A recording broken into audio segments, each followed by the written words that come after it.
کیا کنویں یا پانی کی ترسیل کے لیے زکوٰۃ کی رقم استعمال ہو سکتی ہے؟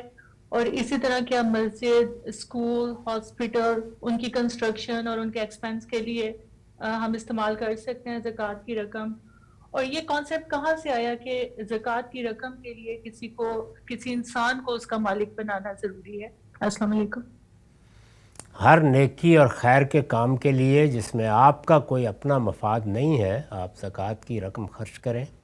زکوٰۃ تو اصلاً نظم اجتماعی کا حق ہے، یعنی اگر مسلمانوں کی حکومت قائم ہو اور وہ دین کے مطابق لوگوں کے ساتھ معاملہ کرے تو وہ جس طرح ٹیکس حکومتیں لیتی ہیں اسی طرح آپ سے زکوٰۃ لے گی اور سارے کام کرے گی، یعنی اس سے سڑکیں بنائے گی، پل بنائے گی، اس سے لوگوں کی خدمت کے کام کرے گی، صحت کے مراکز بھی بنائے گی، تعلیم گاہیں بھی بنائے گی، فوج کے اخراجات بھی پوری کرے گی۔ اسی طرح سے جو نظم قائم کیا جائے گا اس میں جو لوگ خدمات انجام دیں گے اس کی تنخواہیں بھی دے گی، تو یہ سب کام اس سے ہوں گے۔ زکوٰۃ کے بارے میں یہ تصور ہی غلط ہے کہ وہ کوئی چیریٹی نوعیت کی چیز ہے۔ زکوٰۃ اصلاً نظم اجتماعی کا حق ہمارے مال میں قائم کیا گیا ہے، یعنی اللہ تعالیٰ نے چونکہ مال انسان کا ہے اور مال کو حرمت حاصل ہے تو نہ کوئی فرد، نہ معاشرہ، نہ حکومت بالجبر نہیں لے سکتی، تو اس لیے اللہ نے اس کا حق مقرر کیا ہے۔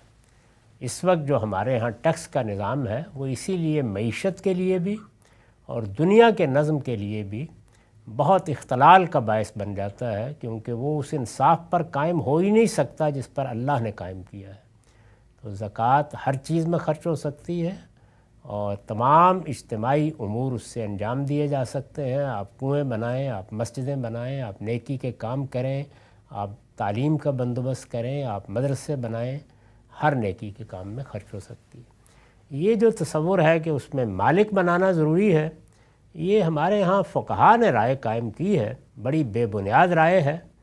آپ اس کے خلاف استدلال پڑھنا چاہیں تو ہمارے جلیل القدر استاذ کا رسالہ پڑھ لیں، مسئلہ تملیک کے عنوان سے، اس کو تملیک کہتے ہیں، کسی کو مالک بنانا۔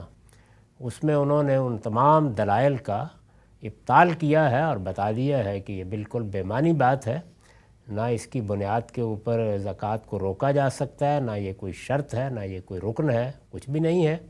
آپ ہسپتال بنانے میں خرچ کریں، کسی مریض کو دے دیں، دونوں چیزیں بالکل صحیح ہیں۔